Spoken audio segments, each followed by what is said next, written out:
How much does football consume your mind? It depends on the day. It consumes a lot of it, but it consumes, over the years I've learned how to let it consume my mind at the right times. You know, there was a point in my life where football consumed every waking second of my life. And I mean, from what I've read about you, it seems like it still does. It still has a lot. Okay. It still has a lot, but I think I'm learning, over the last few years, I've learned how to be better about making sure I enjoy everything. Because there was definitely a time where I let football rule my whole life, my whole existence. And you sacrifice everything else because you don't enjoy where you are. You know, one thing I talked about with Taylor is there's no point in getting to the top of the mountain if you don't stop and look around and enjoy the view. So he always reminds me of that. It's like, hey man, like take a second, look around, see what you've created, see what you've done. This is unbelievable. But I'll never let myself sit in that moment for too long because there's more mountain to climb. The couple days leading up to a football game that you're playing in, how fired up will you get? I don't get as fired up as I think you would think I do. Okay.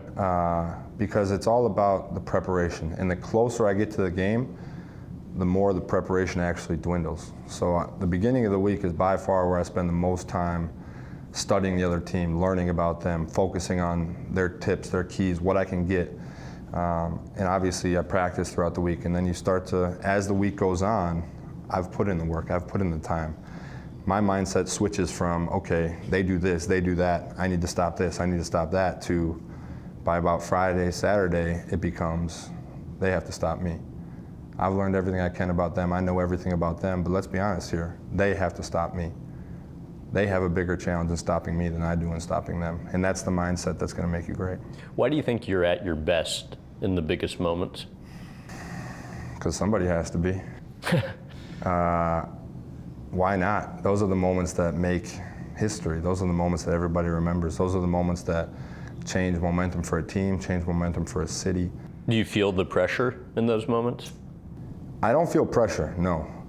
There's a lot of times where somebody, whether it be a coach, whether it be a teammate, they come up to me and say, hey, it's time to make a play. I think that's one of the major reasons why I'm fortunate enough to have success, is because I honestly believe I'm gonna make every single play.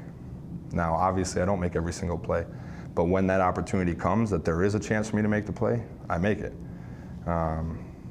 That's why I want to stay on the field for every single play. That's why I never want to be on the sidelines. That's why I want to play on special teams and everything, because I want to make every single play there is. Describe what beast mode is. That's the mode that you go into when it's time to take over everything, time to take over the game. Nobody can stop you. There's not a single person, there's not a single scheme, there's not anything that's going to stop you from getting the ball. That's my job, is get the ball. At the end of the day, I'm paid a whole lot of money to chase around a little brown football. Explain what jab and go is and why it's risky. Who's giving you your information? It's basically a technique where you fool the offensive lineman.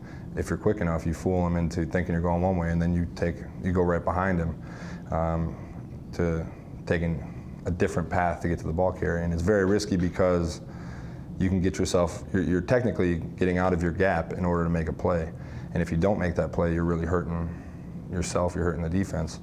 But it's one of the most successful things that I've been able to do, because you have to have a certain quickness, you have to have a certain knowledge, and you have to do it at the right time. So that's where calculated risks come into play. For me, it's all about taking a calculated risk, knowing basically your percentage of success, and deciding whether or not it's worth it. And I'll never put my defense in a bad situation. I'll never put my team in a situation where I feel like I've harmed us. Now, I'm not going to be perfect. I'm going to take some chances and miss, but I'm going to win way more of those than I lose. And I think that you have to be the right player. You have to have the right coaches who trust you, and you have to have the right players behind you who are going to help you if you do screw up. But that's why I train so hard, to make sure that in those situations I'm ready.